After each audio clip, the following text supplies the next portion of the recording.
Rajesh Yogiraj to start today's session. Yogiraj. Thank you. Namaste. So today we have nice people here all together. Maria is here. Hello, Maria. If you can listen me, nice to see you in this platform. And Pointer Hilde, I think you are also here. So welcome to Maria and Pointer Hilde. And I hope every uh, May month I visit normally from many years. I visit to Austria and we meet, but unfortunately, since this time I'm not coming to Europe, so might be we couldn't meet. So hello and welcome, Pointer Hilde and Maria. And yes, welcome Jill, Serena, Iana, you all welcome since you are very sincere with all my classes. So heartily welcome to you all. Chaitanya, welcome. Pranam. So today the topic is Raj Yoga, and you know that is my one of the favorite topic, and I would like to discuss on this Raja Yoga. So I request Falguni to please make me co-host so that I can share my screen.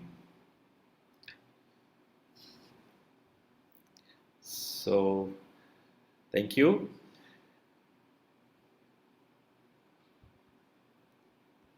Wait a moment.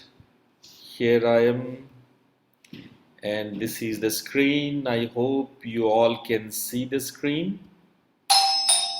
Uh, yes, wait a moment.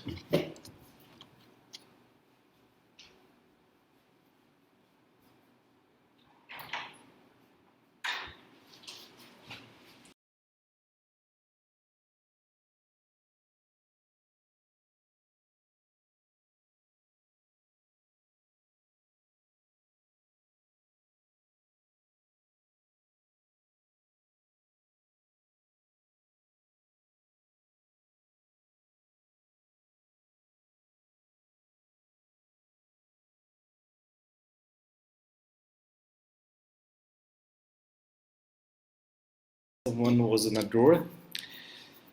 So thank you. So we are going to talk on today Raj Yoga meditations. So let me start with what is Raja Yoga. Then I will explain you what exactly is there in Raja Yoga. So Raja Yoga normally we say a royal path. A royal path means a path which is most high in level of consciousness. Those who completed the Hatha Yoga, those who finished all the achievements, those who get all the perfections in Hatha Yoga, then they should proceed for the Raja Yoga. So Hatha Yoga and Raja Yoga is not two things, but you can say Hatha Yoga is the preparation for Raja Yoga. Many of you understand Hatha Yoga is different from many of the yoga uh, nowadays, like Ashtanga Yoga, Vinyasa Yoga, Power Yoga, Iyengar Yoga, and many different types of yoga you mostly heard in your countries by the yoga practitioners. But classically, all they are, whatever you heard about, all they are actually Hatha Yoga. They are the variations of Hatha Yoga. Hatha Yoga is the classical term for all the yoga you are practicing, you heard about. So it doesn't matter you are doing Ashtanga, you are doing Vinyasa, you are doing power yoga, you are doing any type of yoga nowadays famous in the West, all are actually the variation of Hatha yoga. So nowadays, yoga teachers come with their patent words, patent name, and then they change the name of Hatha yoga in different another name with some variations. But almost all are called the Hatha yoga. All are the variations of Hatha yoga. And Hatha yoga is what? Hatha yoga is very important. I will explain in some day a detail about the Hatha yoga. But Hatha yoga is the preparation for the Raja yoga. So Raja yoga and Hatha yoga, you can say the two chapters of the same book, or step by step process to purify your consciousness to get the realization. Hatha yoga is the first step, and the second is the Raja yoga. So when I talk with Raja yoga, then it is very obvious that you already passed through the Hatha yoga, you crossed the Hatha yoga, you got the perfections of Hatha yoga. Now the Hatha yoga chapter is closed. Now you go more higher, and then this is Raja yoga. So many times people ask whether can we study the Hatha yoga and Raja yoga together? Yes, you can. There is a possibility of integration of Hatha yoga and Raja yoga together. You may practice the both together also, but mostly the Hatha yoga finish at the Agya chakra. The main aim of Hatha yoga is to balance the nadis, stimulate the chakras, and Ida, Pingla, Sushumna all ends at the Agya chakra. From the Agya chakra, when you grow further, then you need a higher level of restraining the mental modifications. And from there, Raja Yoga starts. And the Raja Yoga first time actually compiled by a rishi named Patanjali. He is the first compiler of Raja Yoga. He collected the different practices on human consciousness from all over the world. He synchronized it and made a proper sequence with very scientific manner. Instead of verses and slokas, Maharshi Patanjali formulated all the aphorisms. And these formulas are called sutra. And that's why his book is named as Yoga Sutra. So there are several formulas, just like in mathematics you study a plus b whole square is equal to a square plus 2ab plus b square. This is a formula where you can solve many types of mathematical equation. And these x and y, a and b, whatever the variables, you can put any constant number. You can assume a is equal to 2, b is equal to 3, or a is equal to 100, b is equal to 1000, whatever. Like that, Patanjali gave all the aphorisms in a proper sutra, proper formulae. And we derive this formulae, we put lot many constant terms, the problems, and then by the equation we find out the equation of all those problems, solution for all those problems. So these 196 sutras are there, and sutras are just not formula. Whether sutra, I can say the bij means seed. When you sow the seed in a ground, you get a full tree. Just by looking at the seed, when you watch the seed look like a small stone. It never look like a big tree. Somebody who don't know, they can't assume that this is small stone like seed can create a whole big tree with life, the fruits, the flowers, the leaves, and not only that, one seed can create so many seeds, many lives. Patanjali Sutras, every sutra is like a seed. It looks very small, just like a mantra called Atha Yoganusasanam. This is a formula, this is a beej. Yogas Chitta Vritti Nirodha. This is a beej, seed. And then with this equation, you can solve so many problems of your life in yoga, in day to day life.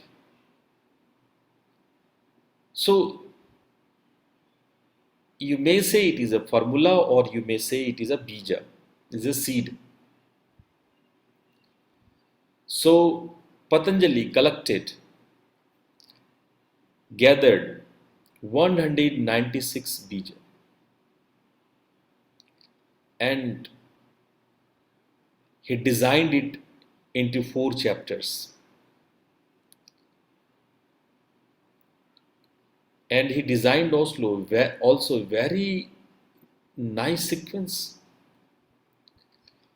It's so scientific. When you go through the sutra, then you feel every sutra is like step by step. You cannot make the 21st sutra in the 19th one. You cannot change even a single word here and there or suffix and prefix. So nicely managed and sequenced.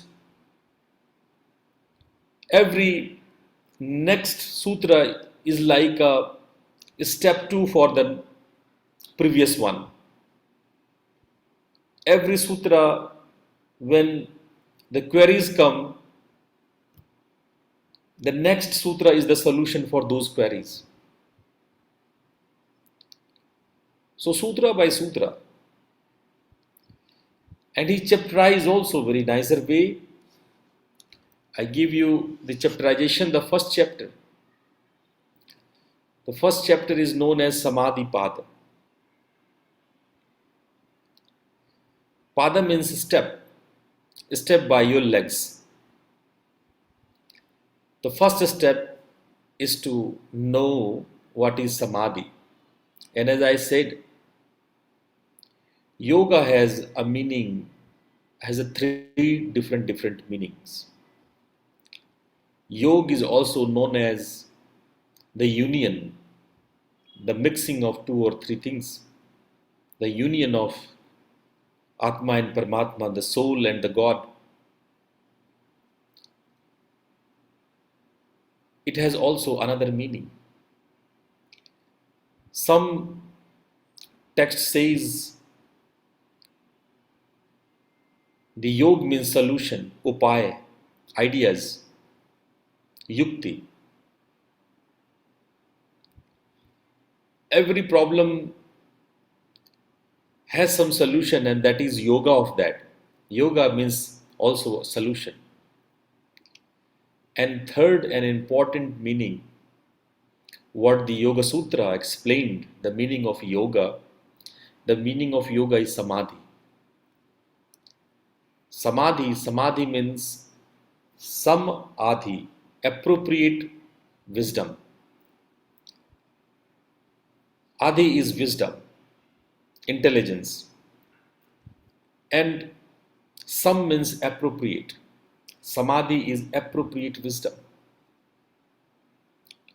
So yoga also has a meaning appropriate wisdom, samadhi. And how we get the samadhi? That is again nicely explained in more than 50 sutras in the first chapter. In the first chapter, Patanjali explained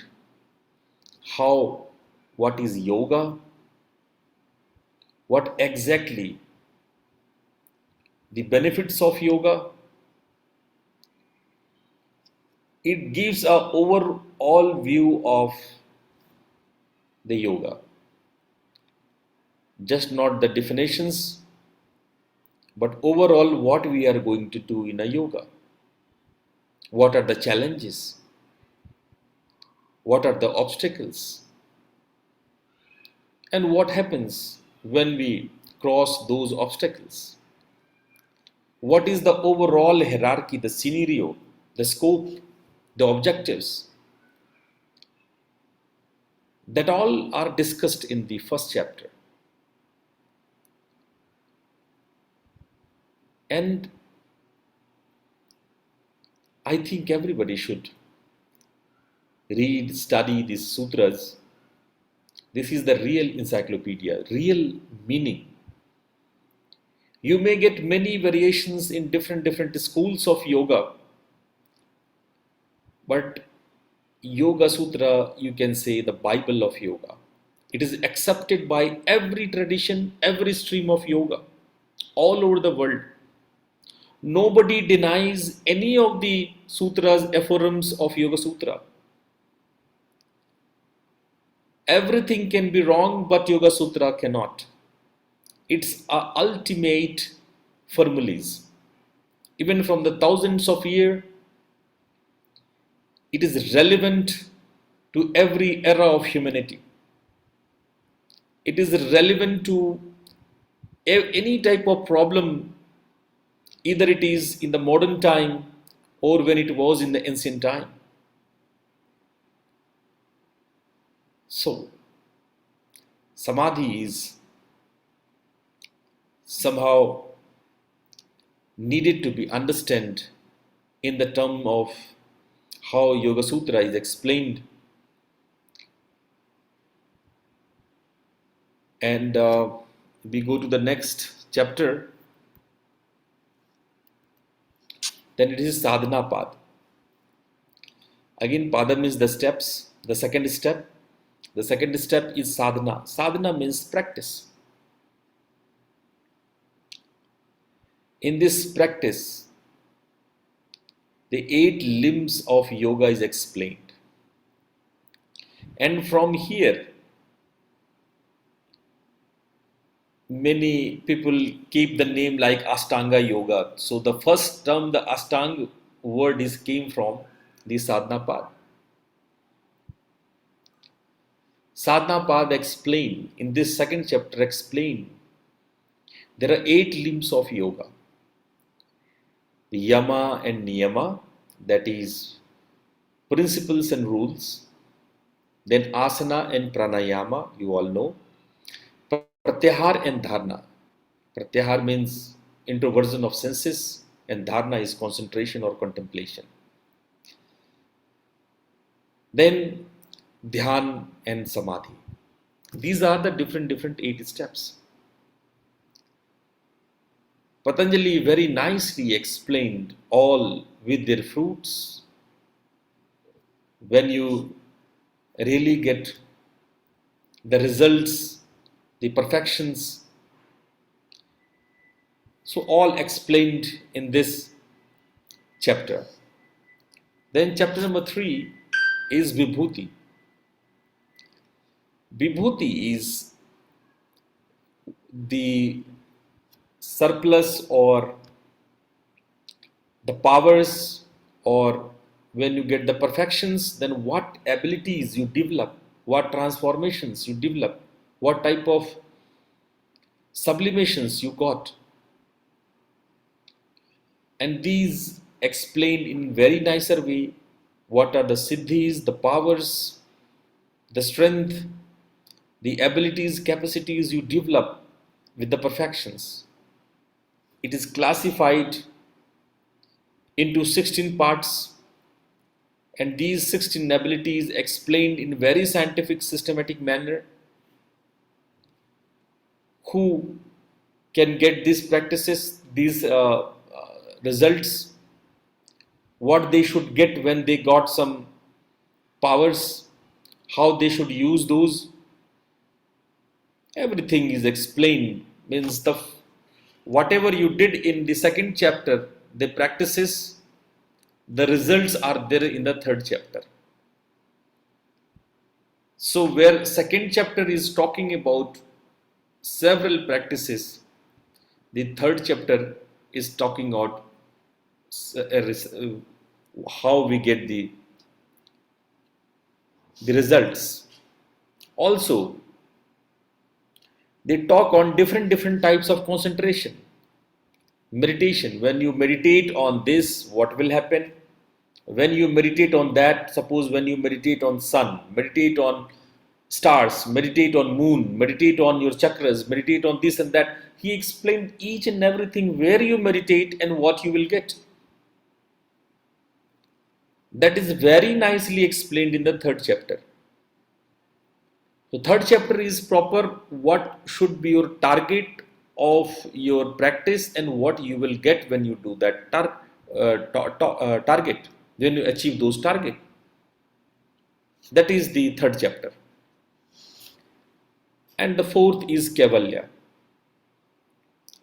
Kaivalya is talking about when you get realized by several practices, what is the final goal? That is Kaivalya, the moksha, the liberation, the salvation, the realization. You will know that what we know is just a covering, a mask. The body is not the real self. The prana is not the real self. We all are having the mask only. We all have only the covering. Whatever in the name of existence we know is just a covering. When we remove the covering, then only we know the real self, and that is the Kaivalya. Kaivalya is the state of freedom where you remove all the coverings, the covering created by the law of karma, actions, whatever in your subconscious, unconscious mind, they all are uncovered and revealed a real self. That is the Kaivalya. So, what we do with these chapters, mostly we learn about the discipline. What is the discipline? And it is termed as Anushasan in the Yoga Sutra. We say it is a discipline where we actually go through a specific pathway of discipline which is previously exist. It is not created by Patanjali or any human. It is said that it is most natural and it is always there from thousand and thousand years, not in only one demography, but all over the world. It is not created by human. It is just naturally appears just like sun, moon and earth. The path of yoga is also developed in that way, in natural way.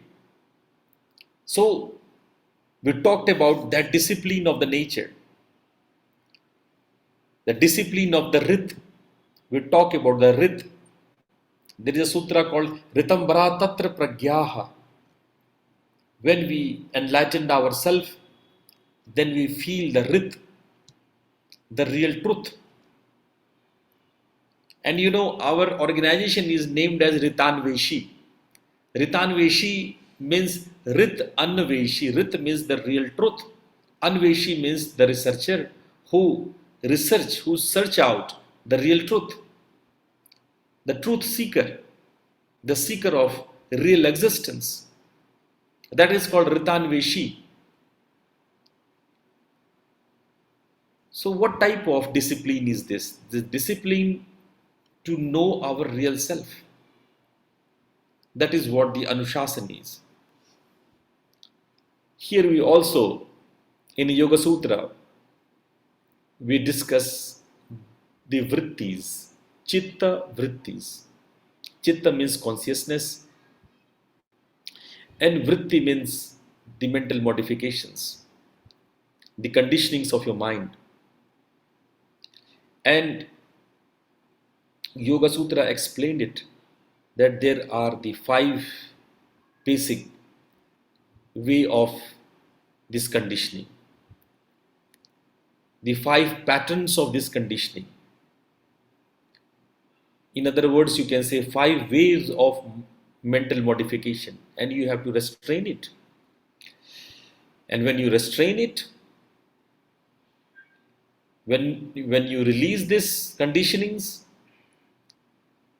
then only you can go for the salvation, you can go for the realization, the real self.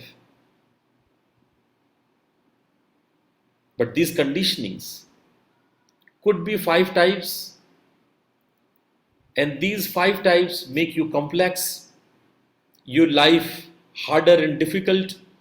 But again, these five patterns can also lead you to higher aims, higher goals. That is, in Sanskrit says, Vrittaya panchataya klistaha aklistaha. This means it is complex as well as very simple. It leads to higher goal as well as it leads to your downfalls. The same five. Unfortunately, the people who engaged only in the worldly affairs, they catch those modifications. They develop inside those modifications, those mental patterns, those conditionings, which make them more complex, more difficult. Then life is also become full with the problems. Patanjali here gives the solution. The same five modes, which leads to your complex life, the same five modes can reveal you to the higher goal, higher self, and the ultimate truth. And we do it through the two basic ways, the abhyasa and vairagya. What exactly abhyasa? Abhyasa means by practice, by regular practice. If you do regular and sincere practices and having an attitude of persistent effort to attain and maintain the state of stable tranquility, then the possibilities are there. You can sublimate yourself. And only these efforts are not enough. You need to practice the non-attachment also. When I say non-attachment, then many people confused with a certain type of lifestyle called sannyasa or lifestyle of monks. I'm not talking about the lifestyle of monks. You can live in your family life and develop the vairagya. It is a learning to let go of many attachments, aversions, fears, and false identities that are clouding the true self. What actually the abhyasa?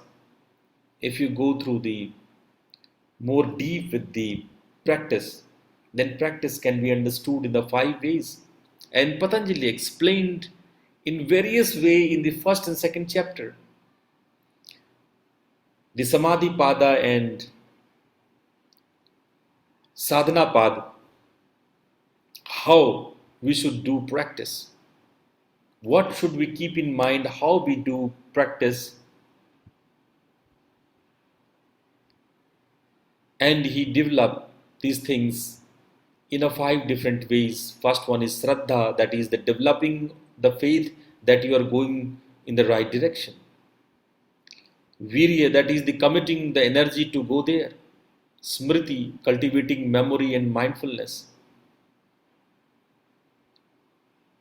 Samadhi is seeking the state of the higher consciousness, and prajna is the pursuing the higher wisdom. You need this step by step, all these things to practice the Raja Yoga. Raja Yoga needs this mindful practice. And it need your conviction. Sometime you will see the practitioners are different type. As I seen many thousands of my students I seen in my life, and most of them are practiced like a mild practitioner with a mild conviction. Okay, I will do the practice, don't worry, okay. Sometime they do, sometime they skip. Weekly once and twice they do with a very poor conviction. Then you cannot get the result very fast. You see, we can divide the whole practice and your conviction into 9 steps. You can see step 1, step 2, step 3, step 4, step 5, step 6, step 7, step 8, and step 9. And the ninth is the ideal. The ninth one, the intense practice with intense conviction. Now you can decide where you stand up actually. So everybody has to just analyze themselves, where they stand. Are you in step 3 or 4 or 5 or 8? But if you are standing at the ninth step, then your growth will be very fast, very quick.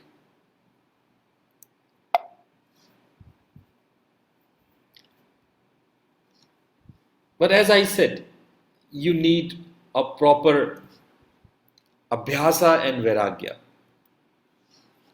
Not only the abhyasa is enough, the conviction and practice is okay, mild or intense is okay, but you also need, parallelly you need vairagya. As I said, vairagya, many people confused with a monk lifestyle. No. You can do in your household life also. What you need is the balance, harmonization, the peace. And Yoga Sutra in a Raja Yoga, it explained very nicely how you can develop a viragi inside, even when you are a householder. So it talked about how to keep yourself proper balanced, samatvam, how you get the deep peace inside, inner silence inside, Vishranti. Samatvam, Vishranti, somehow you can say is the base of the Vairagya. It is just not the non-attachment.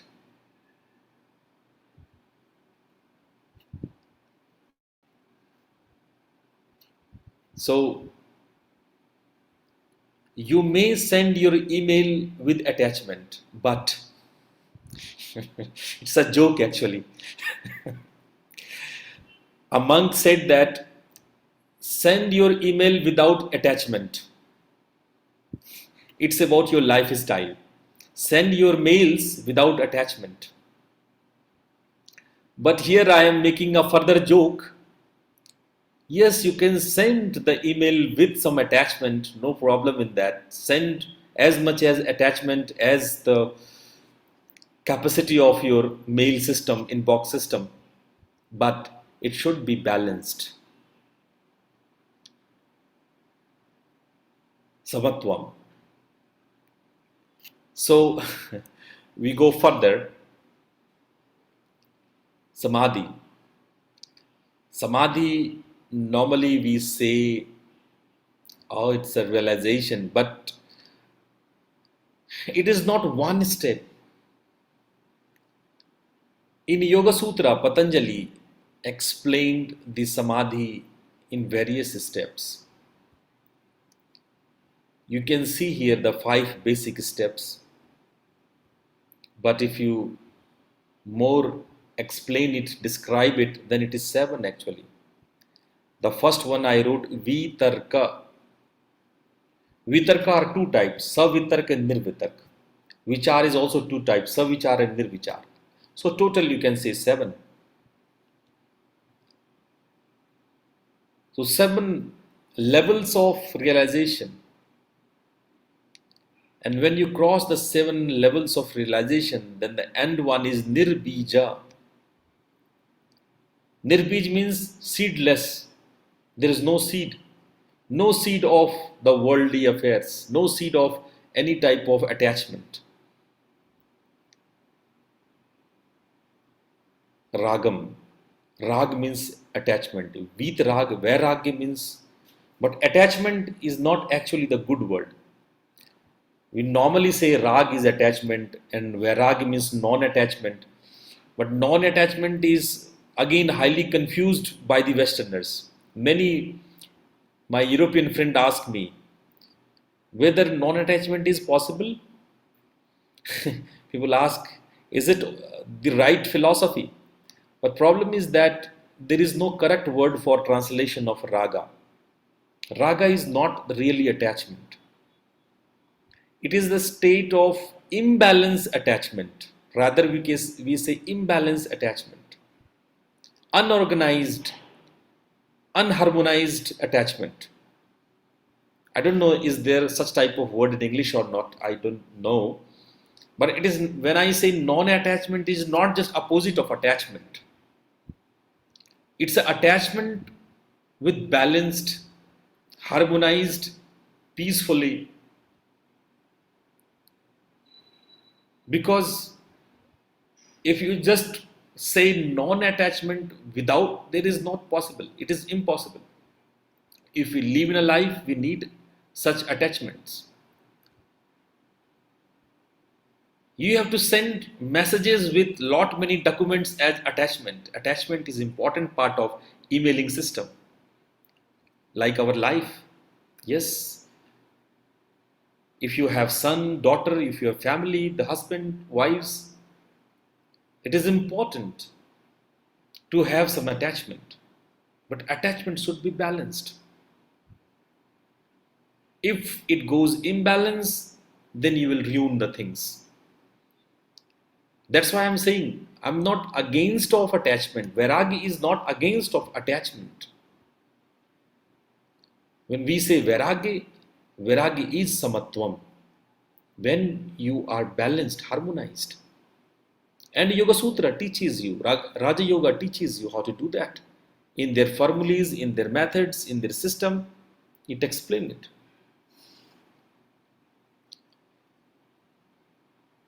The Yoga Sutra also talk about the bhakti.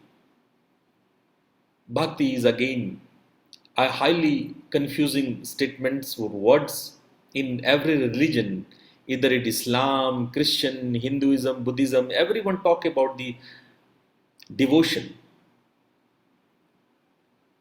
The religion exists on the devotion. The base of any religion is the devotion. Belief. A certain belief and you have devotion on those beliefs. That is what the religion is. But this belief system, the system of devotion also create lot of hypocrisy. We say we are very devoted, we are very surrendered, we go church every Friday or Sunday, we do recite the Bible. In every religion we used to say it, but really you are devotee? Is it the real bhakti? It is the surrender. Surrender is actually, you can see in this picture, a person is jumping from the high mountain. This is what the devotion is. You will say this person, either male or female, is going to die by jumping from this high mountain. Yes, the bhakti is dying. If your ego, if your I-ness, if your self still there, and you say you are a religious person, you are a believer, you have a faith, you are devotion, you have surrender, then you are not no more, because you kill your selfishness, you kill your I-ness, you become egolessness, you develop this egolessness. Bhakti is what? Bhakti, religion is a mean of egolessness. If you have ego, if you have I in you, I means capital I am this, I am that, this is my belongings, this is me, this is mine, this is my, I am myself. If you are self centric, if you are self maniac, and yes, we all are. I have seen many religious people, so called big names, they wear certain type of dresses, they have certain type of rituals to show the people, and then I also find a lot of hypocrisy. They speak something, they do something, they think something else, everything is different. What they speak, they don't do. What they think, it not appears in their personality. It is not the surrender, it is not the devotion, it is not the bhakti, it is not the religion, it is not the yogic style. This is just a hypocrisy. That's why I'm saying, in the name of religion, I seen hypocrisy. The bhakti, when you kill yourself. When I say kill yourself, it is not actually the killing of the body. It's a killing of your personality, your identity. In devotion, in the religion, only God is there. Your ego and the God cannot move in this narrow passage. प्रेम गली अति सांकरी जामे दो न समाए, जब मैं था तो हरि नाही, अब हरि है तो मैं नाही. It is so narrow passage. The two people cannot go. Either God will pass or you will pass. You and God cannot pass through in this narrow passage.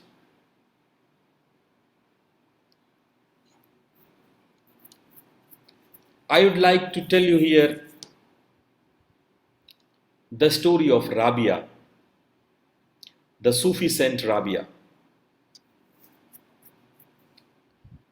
Somebody came to Rabia and said he loves her the most. And Rabia asked, "Who are you?" And that person replied, "I am this, this, this."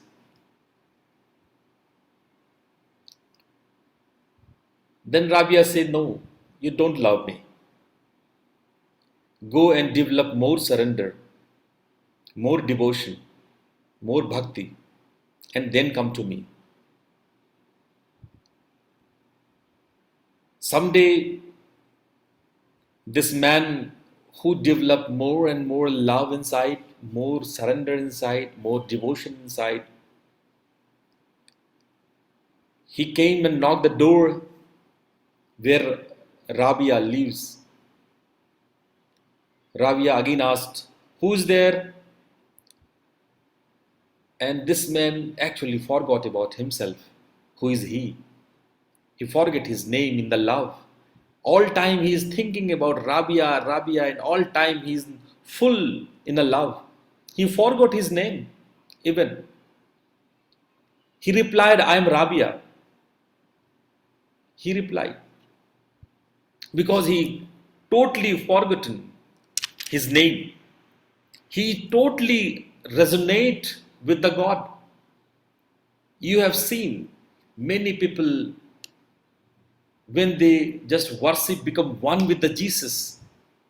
I read many people feel the pain here where when the Jesus crucified and nailed, some saints have some blood there when they meditate because they become one with the Jesus. Now this identity is lost. Who am saying I am this and this, that only one is there, only Jesus left. This man say I am Rabia. He forgot his name, he forgot his personality, he forgot the identity.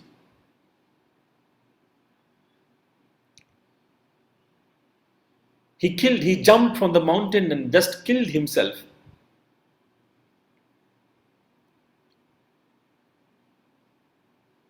But again, Rabia not opened the door. The story is very interesting here. In a normal understanding, people will think, oh, this is the optimum love, ultimate love. But Rabia not opened the door.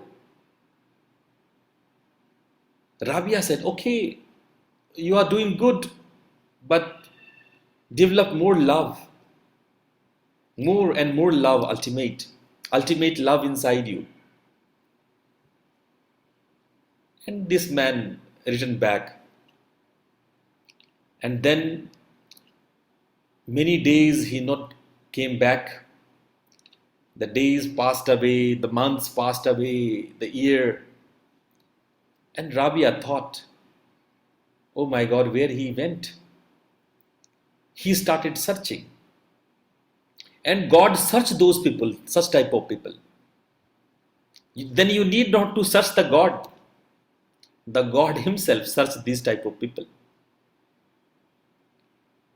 The Rabia seen, this man was sitting somewhere in a meditation. Now there is neither Rabia nor him. Nothing. We say Nirbija Samadhi, where no seedlessness, egolessness, nothing is there. Neither the God nor him. He was completely lost in the infinite. He was in a meditation. He was in a Samadhi.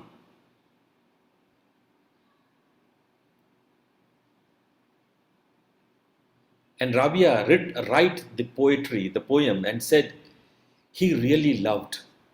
He really loved. I really got a real lover.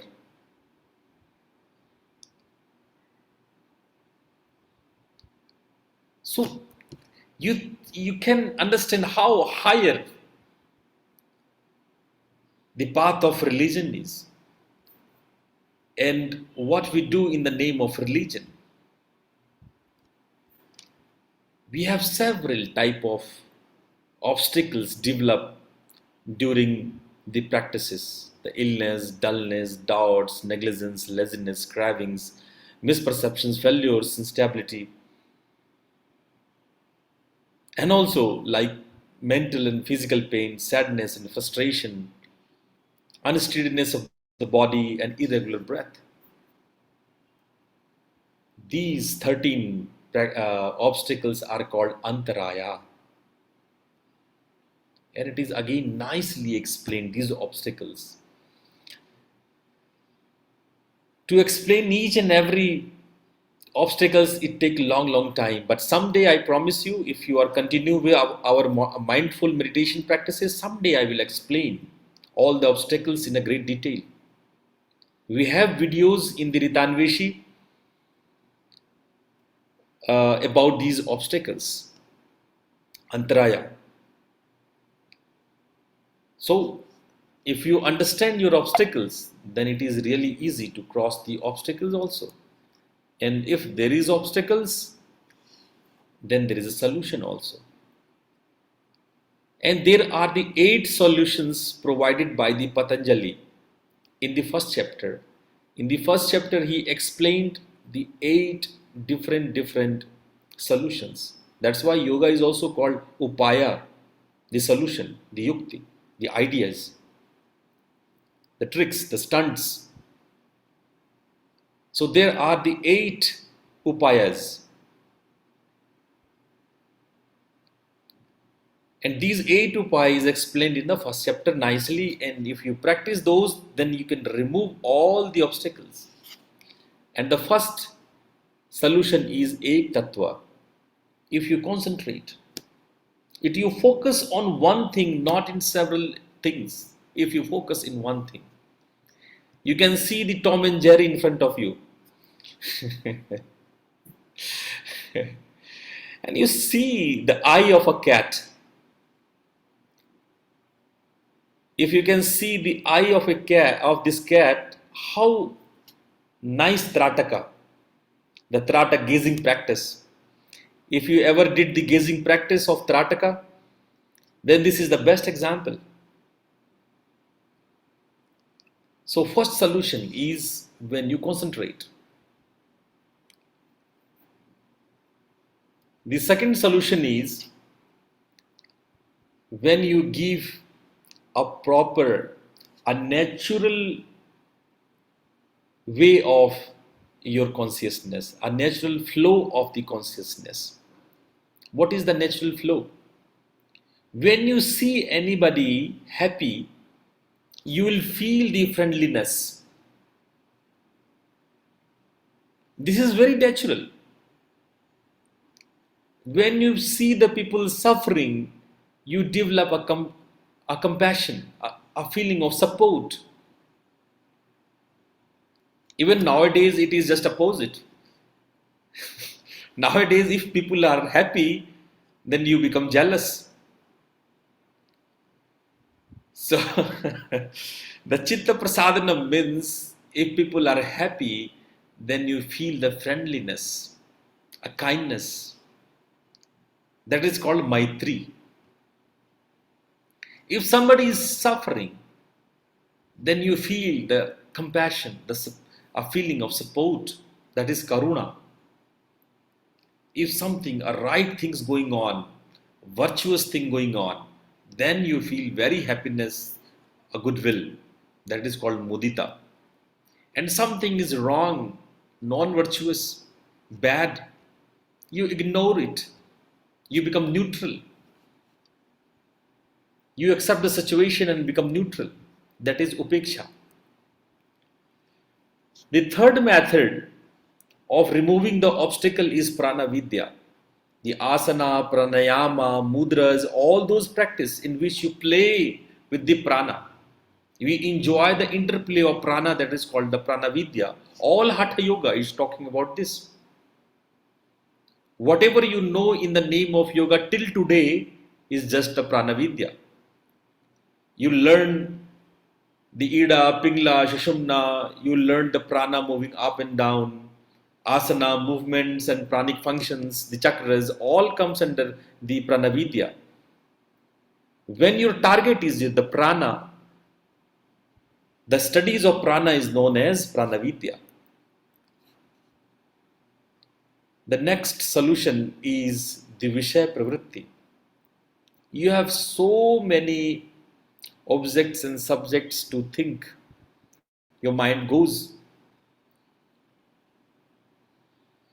And how you learn, if you trained your mind with your thoughts, this section of meditations of Raja Yoga is actually teaching how you deal with the thoughts, how you become a seer or observer of a thought, how you play with your thoughts.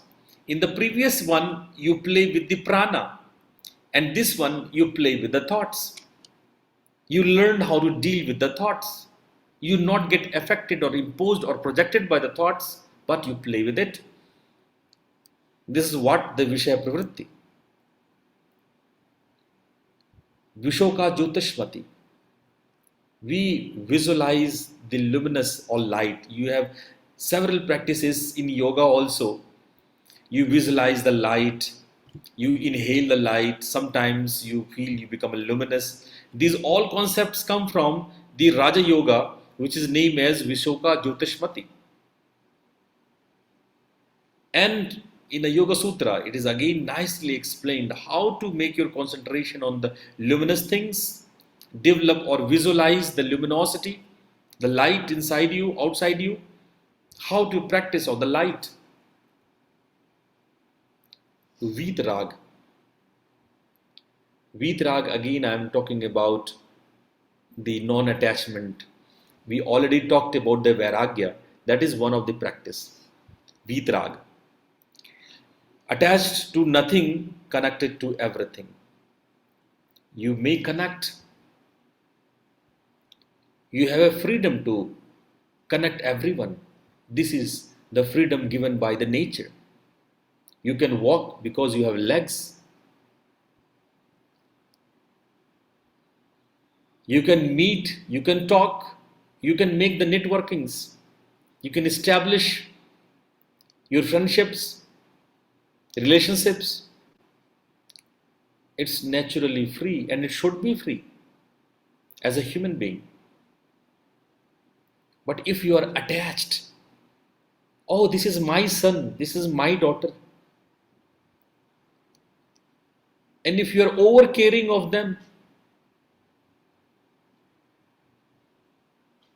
if somebody is talking with your daughter, you are uneasy. If you are developing the over caring, if you feel very weak, very insecure, then this is the attachment. This is not the Vairagya. You should connect, but if you get attached, then this is not the Vairagya. And we learn this by several methods of Raja Yoga. Raja Yoga teaches how to do it. And we end up with the Yathabhimat. Yathabhimat means whatever attracts you naturally. If you follow that path, but the following should be moving towards the light. The flow should be towards the luminosity, not towards the darkness. Even there is a fear that insects who attracted by the light can die. But this is the moving towards the light is the natural way of progress. You can flow in a two ways. Either you flow towards the light or towards the darkness. And Yathabhimat teaches a natural flow of yourself. We also practice Vashikar, how to expand the consciousness in the cosmos, in the universe, how to expand your real existence to feel your whole cosmos and universe as a part of yourself. And Samapatti. Samapatti is again a various steps of realization samadhi. You will understand the perfections, the supernatural powers. What are those divine things which already you have in your inner self? That comes up with the Samapatti. That is also one of the deep talking of the Yoga Sutra. Yoga Sutra somehow start with Sabija and end with the Nirbij. In one line I can say Raja Yoga is a pathway from the Sabij to Nirbij. A pathway we start with the Sabija and end with the Nirbija. What is Sabija? Sabija is we have with the seeds. Bija means seeds. Sabij means with the seeds. Sa is a prefix. With the seeds. And Nirbij means without seeds. So it is a journey from with seeds to without seeds. And seed has a very deep meaning in the whole Yoga Sutra. In a whole Yoga Sutra, we talk about how a seed can create the whole world. Whole Samkhya is based on the seeds to plants, tree, flowering, and fruits. Whole Sankhya is explained in the term of tree. And Nirbij means when the seedlessness or seed is completely, when you just fry the seeds in a fire, in a pan, if you fry the seeds, then seed has no ability to grow in a ground. So then seeds, we say, die. The seed lost the seeding habits, the seeding qualities. So that is called nirbija. So we get fried by different yoga practices and we reach to the state of nirbija. So by this way, I really again thankful to all of you that you try to understood the Raja Yoga, the concepts of Raja Yoga. Here the aim is to make whole globe connected with the nature. We should walk to the source where we came from. The aim is to develop the networkings of our inner net. And our inner net can be developed only through the various topics. Either it is Raja Yoga. Last time I talked with the different every Sundays I come with the different topics. It may be the Prana Vidya, it may be the Nada Yoga, it may be the Hatha Yoga, Raja Yoga. So all these practices will lead you close to the nature. So I thank you to all of you to join of me with this Raja Yoga practices. If anybody has any type of questions regarding Yoga Sutra or Raja Yoga, you may ask.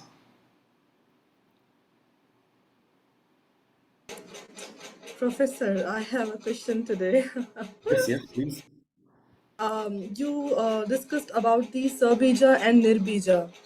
The Sabija and Nirbija is all about working on the thoughts because everything starts with thoughts level or something like that. I would like to understand that concept a little more. No, it's not only thoughts. I will say rather it is a consciousness.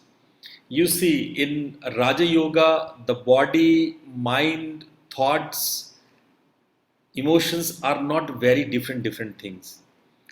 Rather, we can say the body is the gross form of your thoughts, and thoughts is the subtle form of your body. Both are the same thing. One is grosser, and even if you go through, we eat food, and this food is divided into two basic parts. The food get nutrients to create our cells and tissues. The same food create the neurons to develop the neuron functions and develop the mind and memories. So it the same food make your growth even in the body and the mind. So initial element is same. And if I go to the philosophy, the initial element of these two is just prana and consciousness. So it is not two different things, the body and mind and thoughts and emotions, but their functions are different. One existence, one element, but they have different functions, different roles. One is grosser, one is subtler, one is more subtler, one is subtlest. So when we talk about Sabija and Nirbija, then I'm not talking exactly about the thoughts, I'm talking about the consciousness, that element which is the base of all the body, thoughts and the mind. When I say mental modification, it is not just a modification of your thoughts or body. I'm talking about the consciousness. Chitta vritti. Chitta is the thought. Chitta is the consciousness. Chit is the creator of the body. So Chit is somehow the source of your existence. Whatever your existence, if you feel your body has existence, yes, the source of your body is Chitta. If you think thought, you are the thought, yes, many Western psychologists talked about if you think, then you exist. You are the thought. If you see the Greek philosophy, they deny the body. They say even you die, your body is there, but you are no more.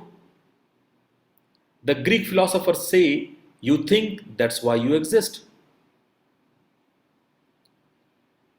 Body is there, but you are not there when you die. So either you think yourself, your identity is a body, then yes, Chitta is the source. If you think you are the thoughts, again the Chitta is the source. If you think you are just emotions, of course, then it is the Chitta who creates the emotions. So Chitta is the source. And that's what the beej is. Sabij, when the beej is there in the Chitta. When there is no beej in the Chitta is nirbij. So sabij and nirbij is to whom, with whom? Sabij and nirbij with the Chitta. Okay? Thank you.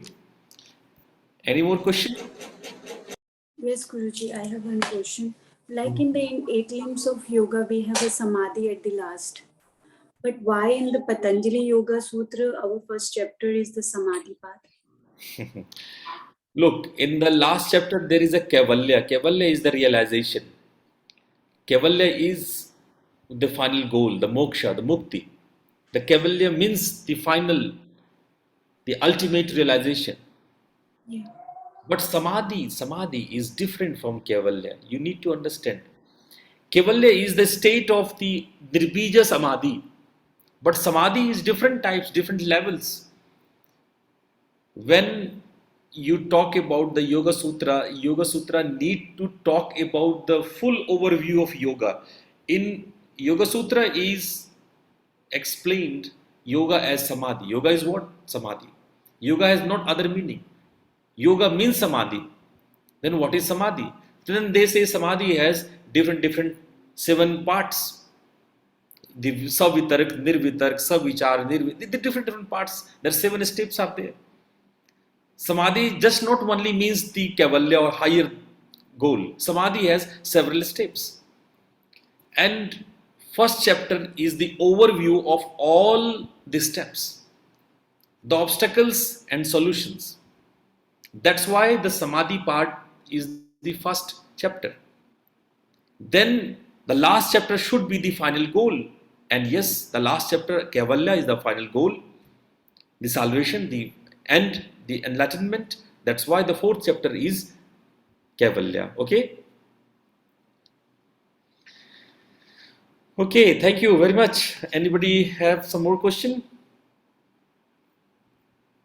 Okay, thank you very much. So I thank you everyone today. Thank you, Jill. Thank you, Yana. Thank you, Pointer. Thank you, Serena. And thank you, Janet. One more iPhone is there. Marion. Marion, thank you. So all of you, thank you for coming in this session. Namaste. I give to Falguni to end up. Thank you, Professor Rajesh, for enlightening us on Raj Yoga meditation and Patanjali Yoga Sutra using spectacular examples, of course.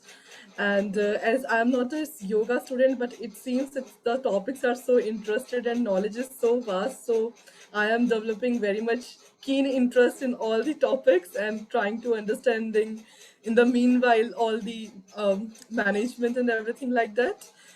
And today we understood the basic concepts of Raj Yoga meditations, Patanjali Yoga Sutra, different types of Samadhi. And you beautifully shared how we can apply the Patanjali Yoga Sutra in our life to uplift us and resolve our daily life issues using the sutras.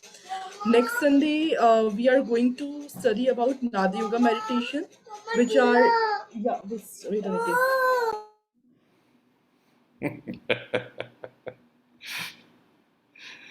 Okay, Sorry, it's my 4-year-old son. okay. Apologies for that. Okay, next Sunday we are going to study about Nad Yoga meditation, which are sound meditation mindfulness session. And the last Sunday will be our last Ritanveshi mindfulness session. But after that, we are planning some theme, monthly theme for the Ritanveshi mindfulness sessions. So all the themes we will share. The classes will be keep rolling on like that as the knowledge is so much on our path to share. So it will keep rolling on. And I request you all to kindly switch on your videos for a moment so I can take a happy screenshot. Kindly help me out here, please. Just one picture together. As always, can I see everyone here? Thank you for joining the session.